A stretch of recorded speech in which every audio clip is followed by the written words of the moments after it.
So నాకు తెలుసు చాలామంది వీడియో థంబ్నెయిల్ చూసిన తర్వాతే క్లిక్ చేస్తారన్న విషయం నాకు అర్థమైంది.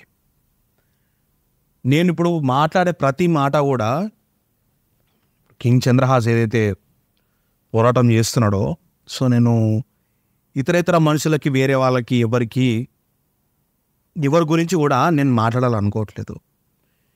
ఈ వీడియో కంప్లీట్గా ఇప్పుడు కేవలం నేను చంద్రహాస్ బ్రో తోటి కాంటాక్ట్ కాలేక, ఆయనతో మాట్లాడలేక సో ఈ వీడియో చేయడం జరుగుతుంది బేసిక్గా. సో మనోడికి జరిగిన విషయం కొన్ని రోజుల నుంచి లైన్గా నడుస్తూ ఉంది.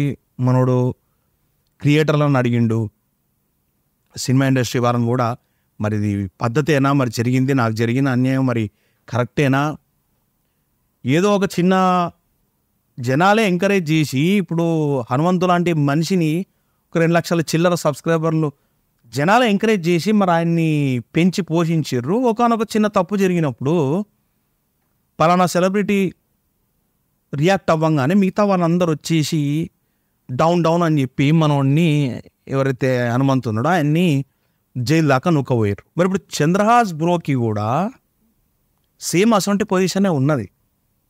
కానీ ఇది ఆయన తప్పు చేసి జనాల కాడికి వెళ్ళి రాలే. ఈ సిచ్యువేషన్ ఇప్పుడు ఆయన మీద కేసులు కానీ ఇతర మిగతా కాపీరైట్ క్లెయిములు కానీ, ఆ స్ట్రైకులు కానీ, ఇదంతా సోకాల్డ్ ఇండస్ట్రీకి సంబంధించిన పర్సన్స్ ఉంటే వచ్చింది అది బయటికి. ఇప్పుడు ఎవరు మాట్లాడుకున్నా, ఎంత పెద్ద మనిషి అయినా ఎవరైనా కూడా నిజాయితీగా నిజం ఒప్పుకొని మాట్లాడాల్సిన పరిస్థితి వస్తే ఈ చంద్రహాస్ అనే బ్రదర్ మీద పెట్టినవి ఖచ్చితంగా అవి ఫేక్ ఎలిగేషన్లు, అవి ఫేక్ కంప్లైంట్స్, అది ఫేక్ ఎఫ్ఐఆర్. ఇప్పుడు దీనికి సంబంధించి మన బ్రో నిజంగా క్రియేటర్స్ మనం అందరం మన యూట్యూబ్లో మనం ఉన్నప్పుడు మనం అందరం ఒక కమ్యూనిటీ కింద ఉన్నాం కదా. సో మనకు మనం సపోర్ట్ చేసుకోవాలి. దీని మీద ఆయన ఎవరైతే ఈ ఎఫ్ఐఆర్లు ఇవన్నీ ఫైల్ చేశాడో సో కాల్డ్ పర్సన్ వచ్చి ఆ మిస్టేక్ని యాక్సెప్ట్ చేయాలి, హ్యాష్ట్యాగ్ సో కాల్డ్ పేరు పెట్టేసి చెప్పి చేద్దామని అంటాను చంద్రహాస్ బ్రో.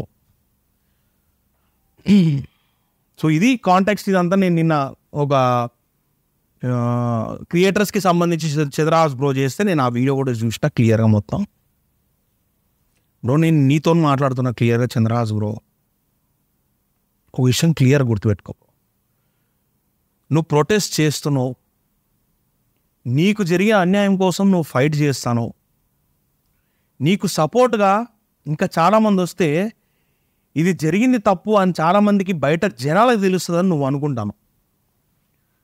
నీ మైండ్లో ఉన్న ఏదైతే నీ మైండ్లో రన్ అవుతుందో అది ఖచ్చితంగా కరెక్టే బ్రో. ఎందుకంటే ఇప్పుడు నువ్వు ఒక్కడివి ఒక పెద్ద దిగ్గజంతో పోట్లాడాలంటే అది చాలా టఫ్. అది నిజానికైతే ఒక 20 మంది 10 మంది 100 మంది కలిసి సోకాల్డ్ పర్సన్ మీద ప్రొటెస్ట్ చేస్తూ ఉంటే అది చాలా పెద్దగా అయిపోయి అది యునానిమస్గా ఇక ఎవరైతే ఉన్నారో ఆ పర్సన్ వచ్చి బయటకు వచ్చి సారీ చెప్పి ఆ పరిస్థితి క్రియేట్ అవుతుంది కూడా ఖచ్చితంగా. కానీ ఇక్కడ మనం గుర్తుపెట్టుకోవాల్సిన విషయం ఒకటి ఉంది బ్రదర్.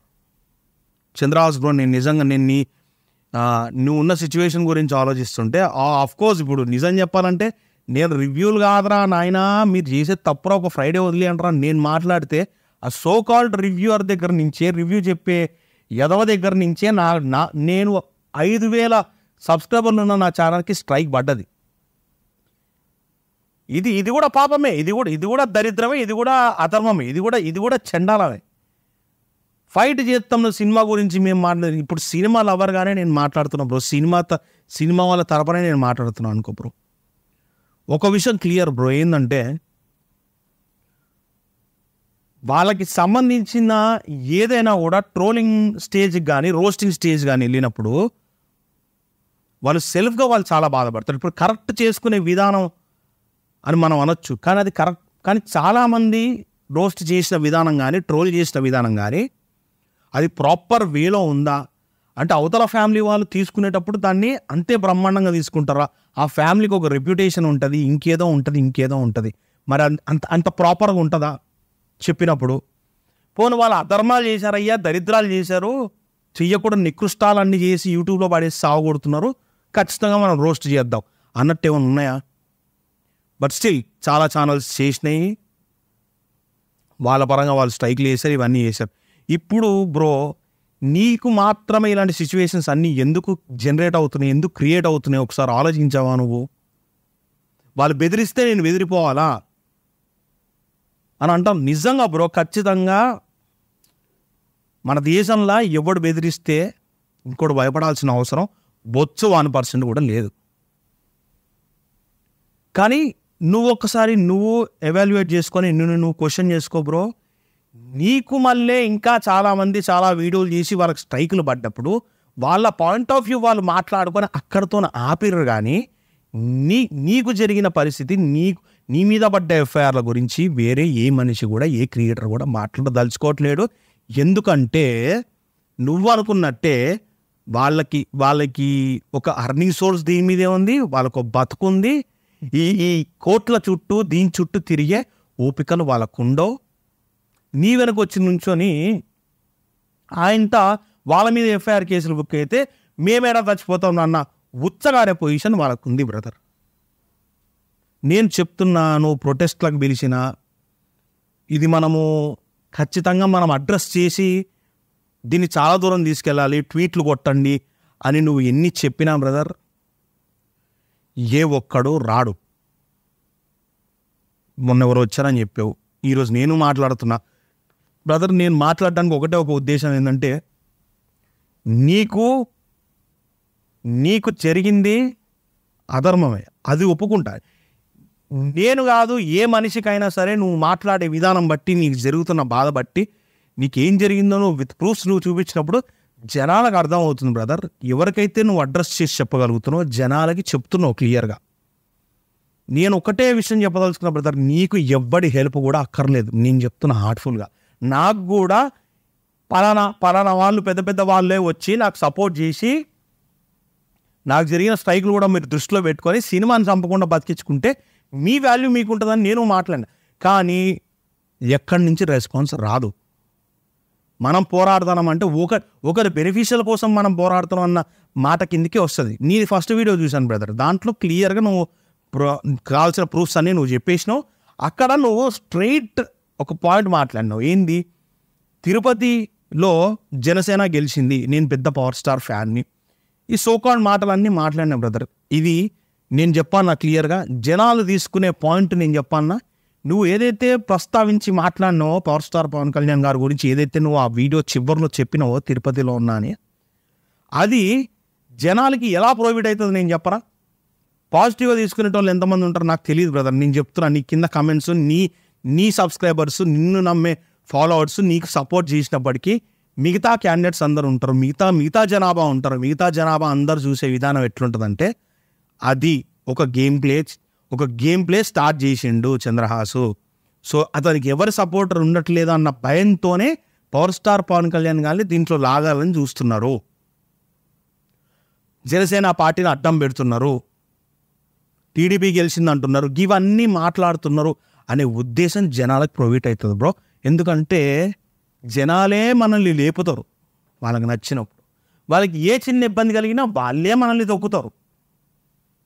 ఒకటే విషయం బ్రో, సినిమా రివ్యూస్ వల్ల సినిమా సరిపోతుంది అన్నప్పుడు నేను మాట్లాడే విధానం ఏంటి, రివ్యూలు చేయడం తప్పు కాకపోయినా మీరు చెప్పే విధానం మారాలి ఖచ్చితంగా. ఒక శుక్రవారం వదిలేసి మీరు రివ్యూలు చెప్పుకోండి, సినిమాకు వచ్చే పబ్లిసిటీ సినిమాకు వస్తుంది. జనరల్గా జెన్యూన్గా జనాలకు నచ్చితేనే వాళ్ళు సినిమా వరకు వస్తారు. కానీ ఎవడో చెయ్యడు.